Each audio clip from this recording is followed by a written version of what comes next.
Non conta la storia vera come è giuta, pure si fa più male dentro cuore.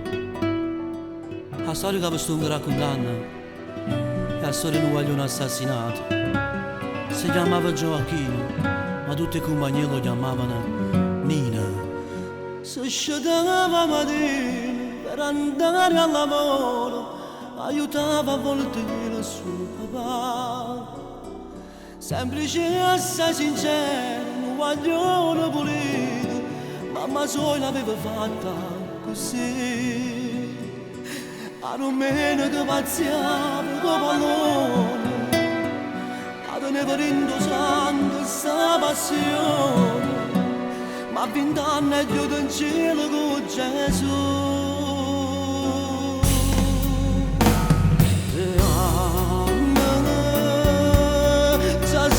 Passata, ma ieri per noi che la sera quando t'hanno voluto 20 anni, solo 20 anni, non è giusto a morire per uno sbaglio, c'è stato troppo dolore. Da casa non c'è sta più solo perché mi sei sudato.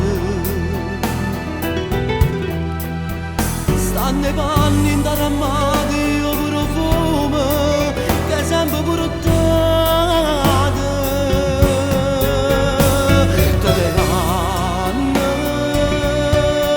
e già in inverno questa mamma che ancora dolore, parete che sono dolore. Tindoletta, tutto come capo, dice ancora il vedere.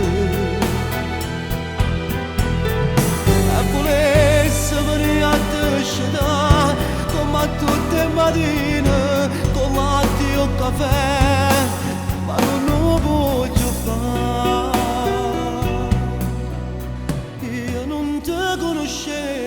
Ma che te mi ha parlato e tuo zio che ancora non ti trova pace. Se tu mi stai sentendo, io per te sto cantando, voglio esserti un amico, se vuoi.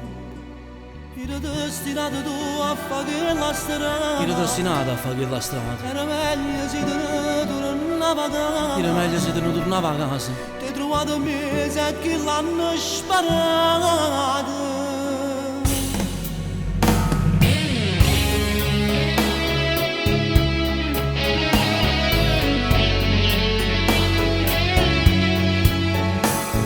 Ieri per noi che la sera quando t'hanno voluto 20 anni, tenevo solo 20 anni. Non è giusto a morire per uno sbaglio, c'è stato troppo dolore. Tindoletta, tutto come capo, mamma dice vedere. E volesse venire a te scendere, come a tutte le mattine, con latte o caffè, ma non lo voglio fare. Lo paralisi a casa è Dio. E tu sei tornato a casa là. Addio Nino, addio Nino.